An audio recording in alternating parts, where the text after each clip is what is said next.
Admiral Catherine of the Vorthan Imperial Fleet had witnessed the destruction of 17 star systems.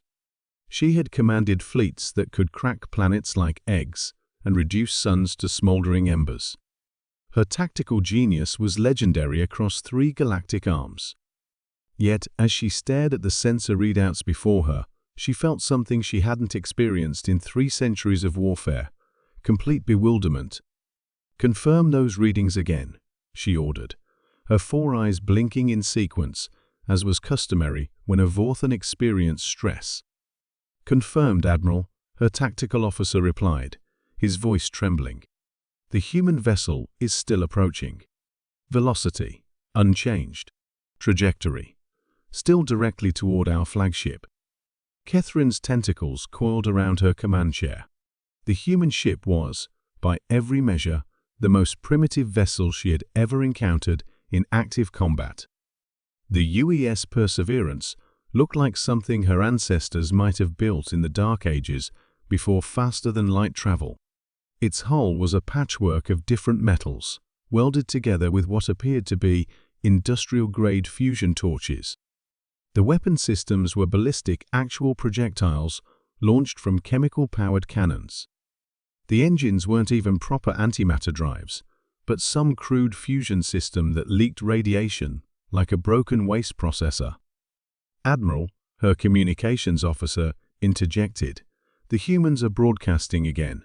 Put it through." The view screen crackled to life, revealing a weathered human face beneath a cap that read Murphy's Law Enforcement Division. Captain Jake Morrison grinned, showing an alarming number of white teeth. Behind him, sparks flew from exposed control panels, while crew members hammered various instruments with actual metal tools. "Howdy, Admiral Squidface," Morrison called out cheerfully. "I'm afraid we're gonna have to ask you to move along. This here's human space now." Catherine's tactical display showed the impossible truth. Her magnificent fleet of 97 ships, each one a marvel of engineering that could reshape matter at the subatomic level, was being held at bay by this single ridiculous human vessel. It had started 3 standard rotations ago, when the Perseverance had wandered into Vorthan territory. Admiral Catherine had done what any reasonable military commander would do. She had fired upon it with weapons capable of destabilizing molecular bonds. The energy beams had struck the human ship dead center. Nothing had happened. Well, that wasn't entirely accurate. The human vessel had definitely been hit. Parts of its hull had glowed cherry red. Some external components had melted off entirely. But the ship had kept flying, and Captain Morrison had broadcast back, "Thanks for the light show. Our heating system's been busted for weeks." Subsequent scans revealed the impossible truth. The human ship appeared to be held together primarily by stubbornness, and what their databases identified as duct tape. The armor plating was inconsistent, the power distribution was chaotic, and the life support systems seemed to operate on principles that violated at least 14 known laws of physics. "Sir," her weapons officer had reported after the first engagement, "their vessel appears to be too stupid to realize it should be destroyed." Now, 3 days later, Admiral Catherine had thrown everything at the human ship. Quantum disruptors had failed to disrupt it. Reality warping missiles had warped reality around it, but the ship had continued on its path as if physics were merely a suggestion. A black hole generator had been deployed, and the human vessel had somehow used the gravitational field to perform a slingshot maneuver that increased its speed. "Admiral," her science officer announced, "I believe I understand what we're facing. Enlighten me." The humans appear to have achieved perfect entropy resistance through complete technological inconsistency. Their systems are so chaotically designed that our weapons cannot predict what to destroy. When we target their engines, the power somehow reroutes through their waste recycling system. When we aim for their weapons, they start firing from what appears to be a modified food preparation area.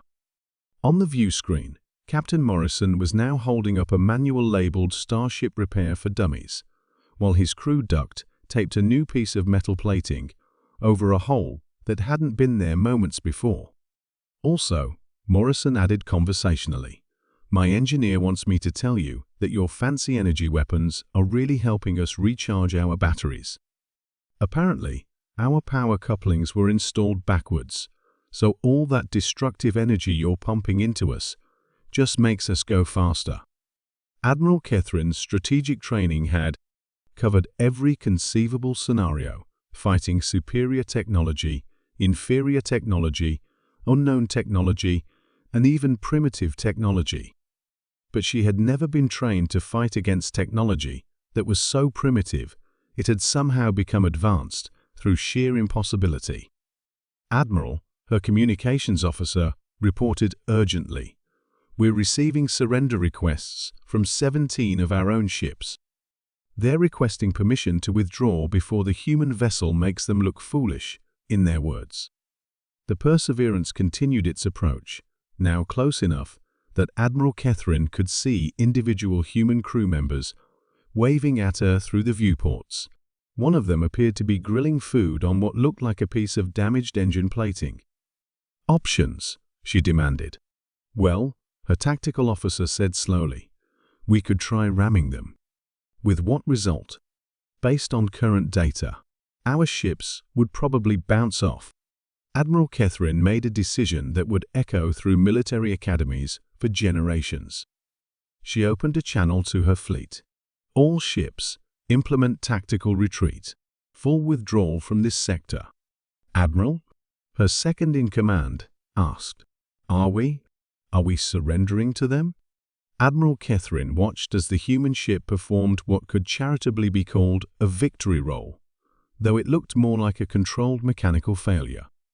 Pieces of hull plating spun off into space, only to be retrieved by crew members in spacesuits who appeared to be reattaching them with power drills. "No," she said finally, "we're surrendering to the universe. Clearly, the laws of physics have sided with the humans, and I'm not foolish enough to argue with fundamental forces." As her fleet prepared to jump to hyperspace, Admiral Catherine received one final transmission from Captain Morrison. "Hey, thanks for the target practice. If you folks ever want to learn proper starship maintenance, you know where to find us." The Perseverance continued on its patrol route, held together by determination, duct tape, and what the crew cheerfully referred to as aggressive optimism. Behind it, the most advanced military fleet in the galaxy retreated, their computers still trying to calculate how they had just been defeated by a ship that technically shouldn't exist. In the depths of space, Murphy's Law had achieved its ultimate expression. Anything that could go wrong had gone wrong so thoroughly that it had somehow gone right.